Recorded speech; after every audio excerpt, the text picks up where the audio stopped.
So kebetulan kita pun bercakap tentang COVID, tentang masjid dan sebagainya. Dan kita tahu kebelakangan ini kebanyakan masjid ditutup dengan SOP yang ketat. Ada setengah masjid yang mungkin memberikan orang untuk melakukan solat berjemaah tetapi dengan SOP yang sangat ketat dengan penjarakan dan sebagainya. So ada di kalangan rakyat awam yang merasakan kenapa sebenarnya bila pergi pasar raya, di pasar raya tak ada pula SOP sebegini, orang masih boleh masuk ke pasar raya berpusu-pusu, dekat-dekat dan sebagainya, tak ada orang kecoh sangat. Tetapi bila di masjid saja mesti kena ikut semua SOP ini dan sebagainya. Apa pandangan Datuk tentang persoalan yang timbul sebelum? Terima kasih. Yang pertama ialah masjid adalah contoh yang baik. Pasar raya itu ialah contoh yang salah. Jadi kita tak boleh jadi contoh yang salah dilaksanakan pada contoh yang betul.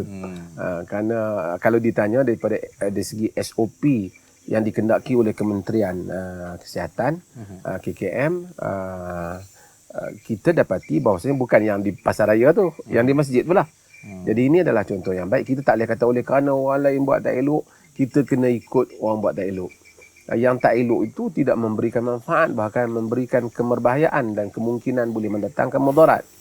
Hal yang sama tak patutlah kita apply di masjid. Ada orang kata macam mana boleh pula masjid jarak-jarak. Ini sunnah WHO. Dia kata. Sama ada apa pun anggapan mereka, tetapi ada tak nas Nabi SAW, bukan saja kata jarak, tak boleh datang ke masjid pun ada.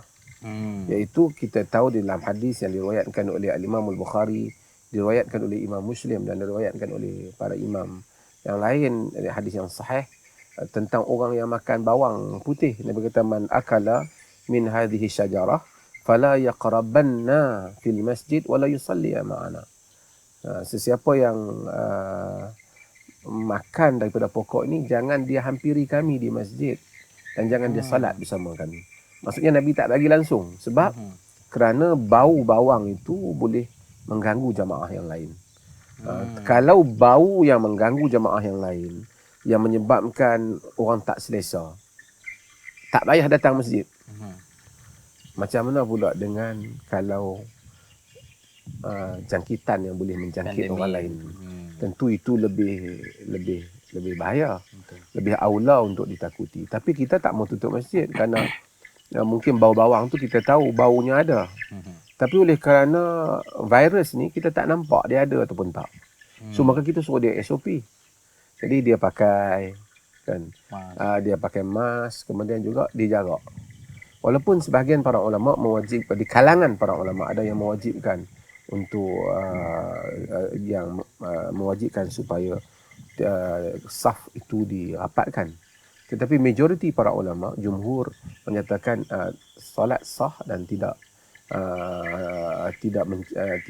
bukan sesuatu yang haram apabila satu orang menjarakkan, bahkan dia makruh. Dan ialah mungkin dari segi nas dan seumpamanya mentarjihkan solat mesti dirapatkan. Kalau tidak, kata wajib menghampiri wajib. Tapi itu suasana biasa. Tetapi dalam suasana yang mana kita melihat keperluan untuk manusia menjarakkan di atas kemerbahayaan yang ada, maka kita jarakkan. Dan orang selalu macam itulah. Kalau kita tak bolehlah buat contoh macam ni. Kalau ada seorang anak, mak dia selalu suruh baca buku. Jadi dia kata kat mak dia, pasal apa saya selalu kena baca buku? Anak jiran sebelah tu main boleh je. Jadi itu contoh yang tak betul. Kan? Dia sepatutnya kata, anak jiran sebelah apa kena tiru saya? Sepatutnya kita bukan kata, kenapa kita orang masjid tak boleh tiru orang pasar? Patutnya kita kena gesa kerajaan untuk orang di pasar meniru macam masjid. Ya, betul. Dan saya melihat kadang-kadang, ini pandangan saya lah, PKP ni kita sambung, walaupun di Perlis ni keadaan dia sikit saja. Tapi kita sambung PKP.